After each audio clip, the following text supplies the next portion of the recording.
Bienvenue sur la chaîne Philosophie avec Marie. Dans ces capsules, je vous propose de courts extraits de livres à saveur philosophique.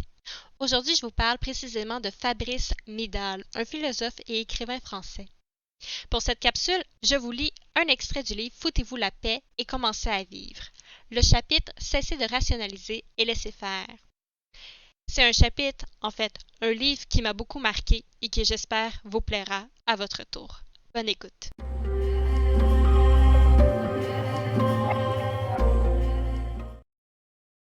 Cessez de rationaliser. Laissez faire. La moindre décision, le moindre engagement doivent être bétonnés par les experts qui nous gouvernent en arguant de leur savoir, mais qui pourtant se trompent si souvent sur tout, et se trompent parce que le cercle de leur pensée est beaucoup trop étroit. Par des technocrates qui prennent des décisions certes réfléchies, mais déconnectées de la réalité, du cœur de la vie. À force de vouloir tout calculer, ils finissent par s'enliser. Leur raisonnement semble logique, mais il ne fonctionne pas pour une raison qui me paraît évidente. Ces experts comprennent théoriquement tout du problème, mais de manière abstraite, inhumaine, en la réduisant à un ensemble de données comptables. Noyés dans leurs calculs, ils n'ont pas le temps d'entrer en rapport avec lui, avec la vraie vie. Ils cessent même de s'interroger puisqu'ils détiennent toutes les réponses. Pour que la réalité, pourtant toujours bien plus complexe que tous nos calculs, entre dans le cadre bien défini de la réflexion logique, ils sont bien obligés de la simplifier. Ils sont bardés de diplômes prestigieux. On ne peut donc pas mettre en doute les a priori sur lesquels ils bâtissent leur discours. Mais ils commettent une faute majeure contre la raison. Tout calculer n'est pas réussir à penser. Que de fois pétris de chiffres et de rationalité, ils se trompent lourdement, parce qu'ils n'osent pas détourner leur regard des colonnes de données. Ils se disent alors pris par surprise par les krachs boursiers, par les inondations, par les ruptures ou les trop-pleins, par les bonnes et les mauvaises nouvelles. Mais jamais au grand jamais nous les entendrons avouer « Je n'ai pas su faire » ou bien « Je n'avais pas compris ». Je ne suis pas plus ennemi des chiffres que de la rationalité, à la condition que ceux-ci ne cachent pas la complexité du réel, mais permettent au contraire de l'explorer avec l'humilité qui devrait être celle de tous les êtres humains. La rationalité conçoit que ce qui est vrai peut être compris selon l'ordre du calcul. Or, il existe bien d'autres manières d'avoir rapport à la vérité, le sens de la vie politique, de l'éthique, de l'art, des relations d'affection.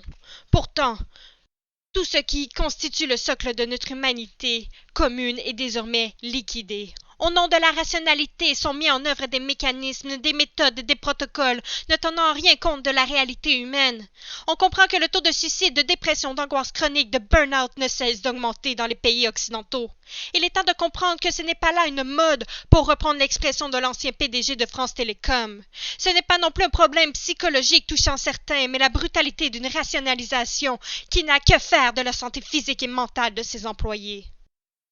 Se foutre la paix, c'est apprendre à se désintoxiquer du calcul, à se rendre compte de la violence, de la déshumanisation radicale qu'il implique.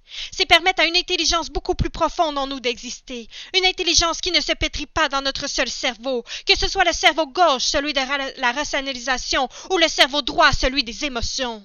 Une intelligence qui a aussi besoin, pour être vraiment, de nos sens, de notre corps, de nos yeux, de notre cœur, qui a besoin de la réalité du monde, qui a besoin de hauteur, qui a besoin de prendre en vue le sort des êtres humains, leur bien-être, leur accomplissement. Entendons-nous, je ne déclare pas la guerre à la rationalité, je l'estime même indispensable. Quand j'ai des journées compliquées, je m'efforce, comme tout le monde, de les structurer du mieux possible, de rationaliser mon temps et mes déplacements, de préparer mes dossiers. Quand je suis malade, je consulte un médecin qui suit une démarche logique et rationnelle, basée sur des preuves.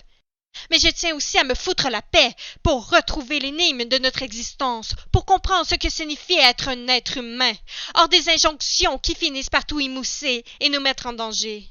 L'obsession de la rationalité est d'autant plus effrayante qu'elle ne répond plus guère à l'existence légitime de la raison, mais à la dictature de l'efficacité. La rationalité est là pour que tout soit soumis à cette puissance écrasante.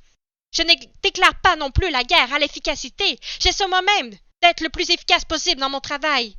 Par contre, je refuse que l'efficacité devienne une dictature, une injonction qui donne le là à toute mon existence. Il y a des choses pour lesquelles il est formidable d'être efficace, et des situations où cette exigence est folle.